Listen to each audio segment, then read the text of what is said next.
My mom moved up to the loft after her brothers died. At the time, it was as far away as she could get.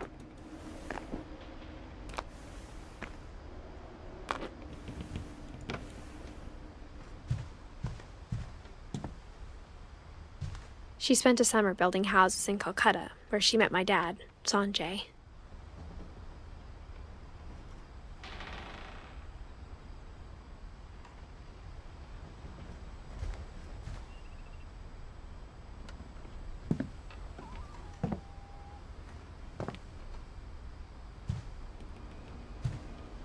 Religion was another thing my mom never talked about, but I think it helped her a lot after her dad died.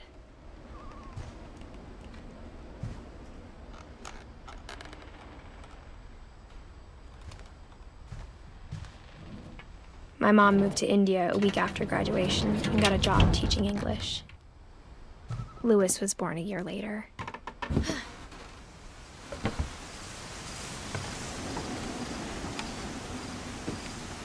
When my dad died, I don't think Mom knew where else to go. I'm sure Edie was happy to have her back.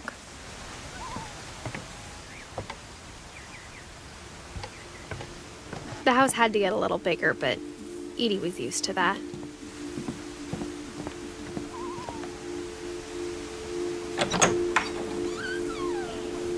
And for a while, things were good. Almost normal.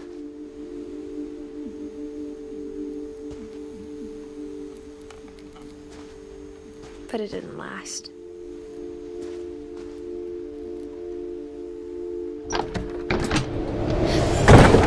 The beginning of the end was Milton's 10th birthday, when Edie gave him a castle.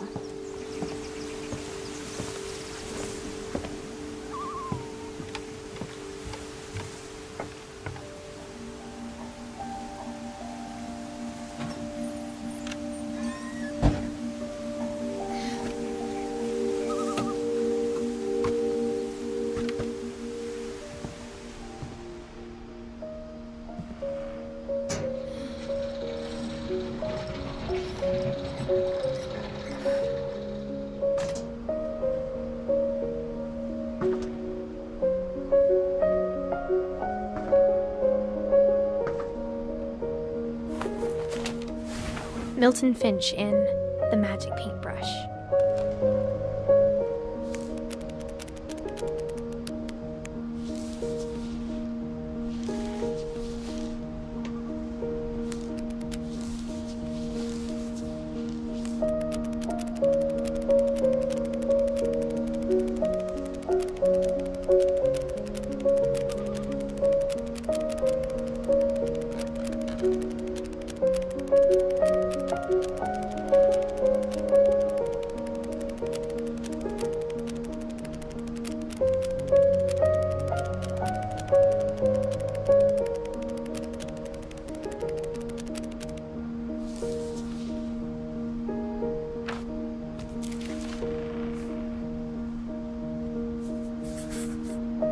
I was 4 when Milton disappeared.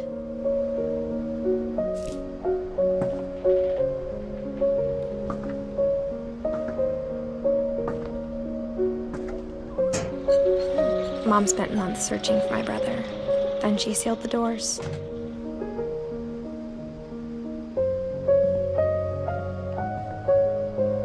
Whatever Milton had found in the house, Mom didn't want it getting out.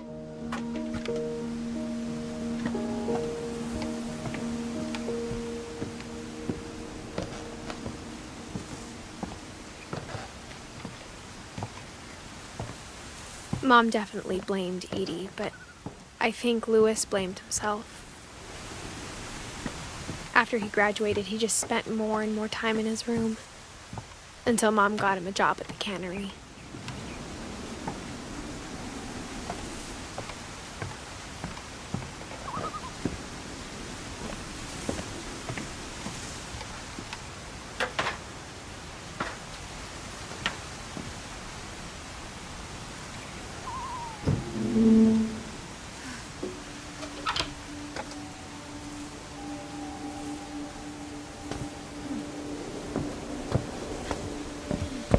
Louis's room smelled very Very familiar.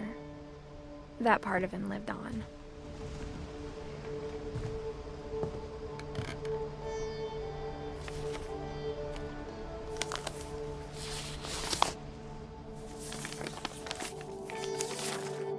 Dear Mrs. Finch, as Lewis's psychiatrist, I can understand your desire for an explanation. As I see it, the trouble began in January, shortly after we convinced your son to seek treatment for substance abuse. Newly sober, I believe Lewis first noticed the monotony of his daily life.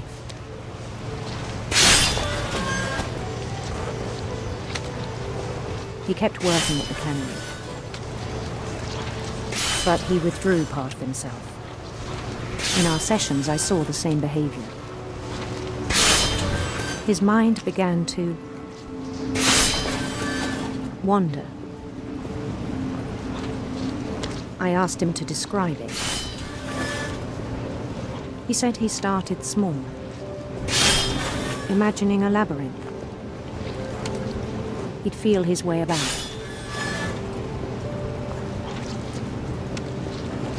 Then something moved. Bats and toads.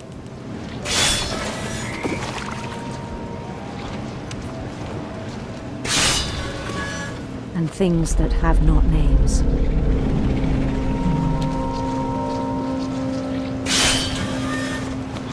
He knew it was all in his head.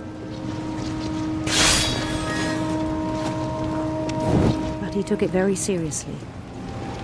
I had hoped he'd find himself.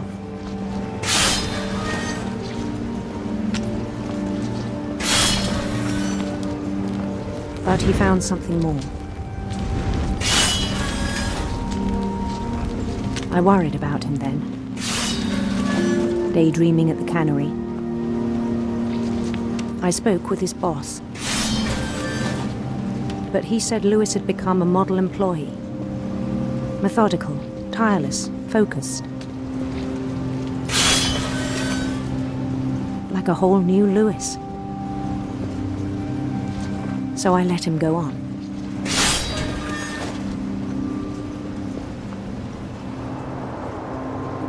I even encouraged him.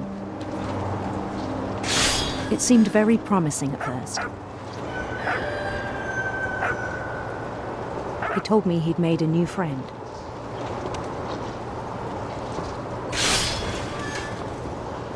On the edge of a city he named Lewis-topia.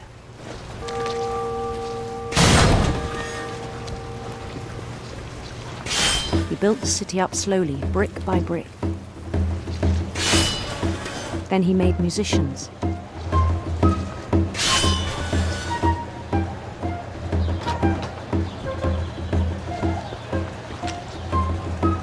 And songs for them to play.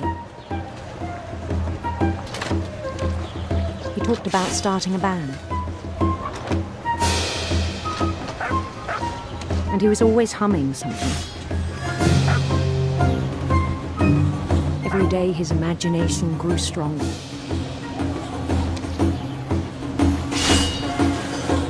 He no longer spoke at the cannery. But his chopping was as reliable as ever. Then one day it struck him that all the cheering crowds, even the stones under his feet, were all in his imagination. So he could do whatever he wished.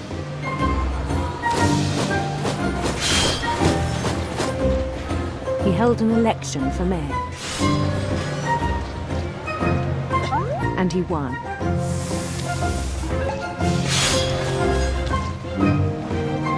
They begged him to stay, but his mind was already wandering. It became a game for him.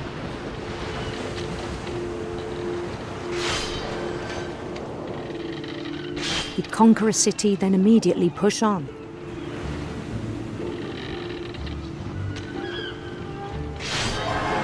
New Louisville.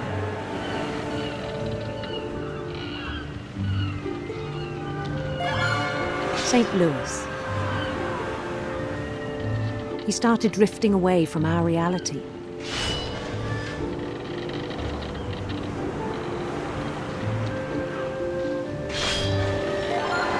Minneapolis.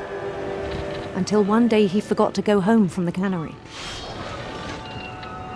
Even as his mother pleaded with him, part of Louis kept sailing on.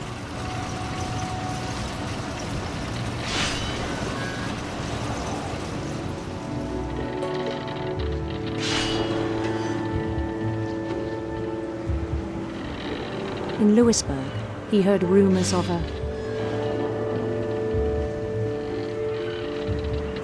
handsome queen.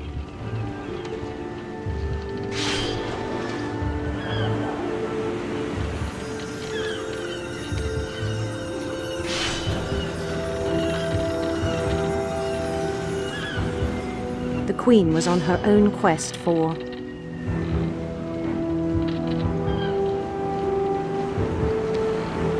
radiant rainbows.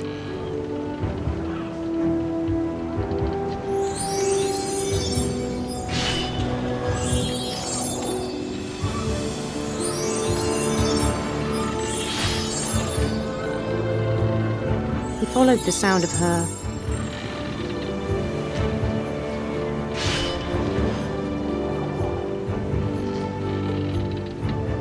electric sitar.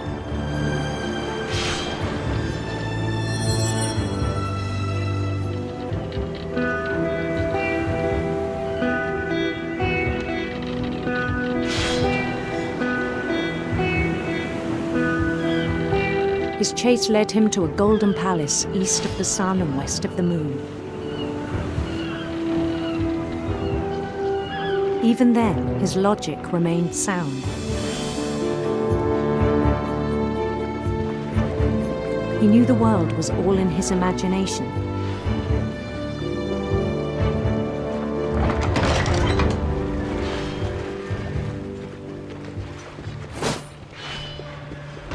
But he was so proud of having created it. In his own eyes, he'd become something greater than a king.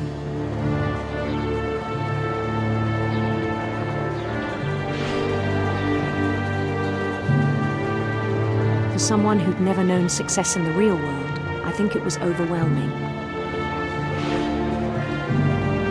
And then it struck him that the real Louis was not the one chopping salmon, but the one climbing the steps of a golden palace.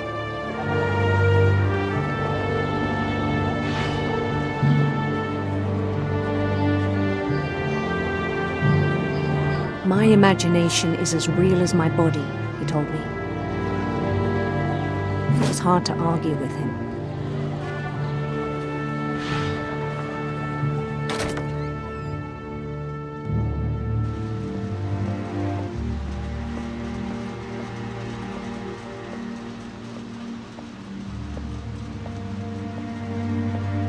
Began to forget the world we know.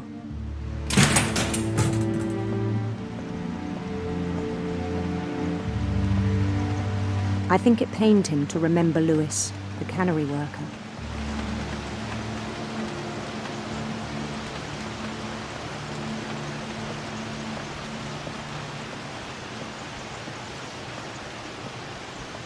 He began to despise the man with a royal contempt.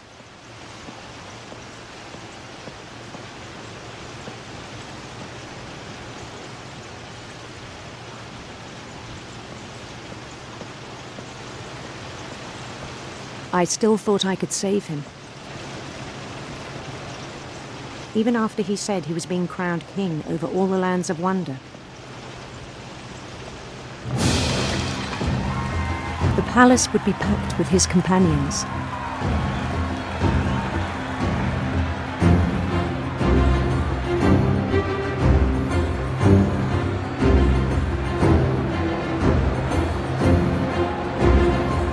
Including the wise Calico who'd insisted on inviting him.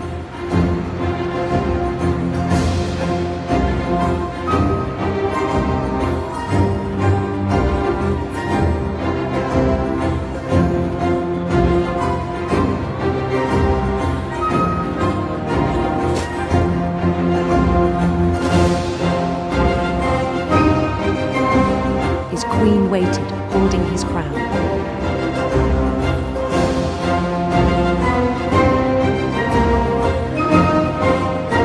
There's only one thing left to do.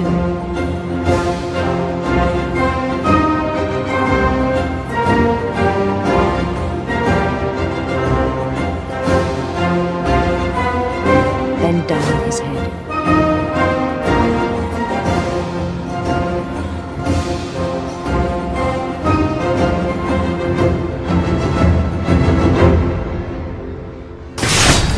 And the rest I think you know.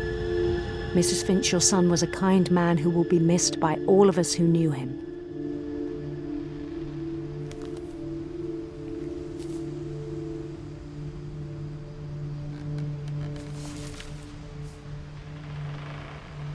My brother was really cool. I wish you could have met him.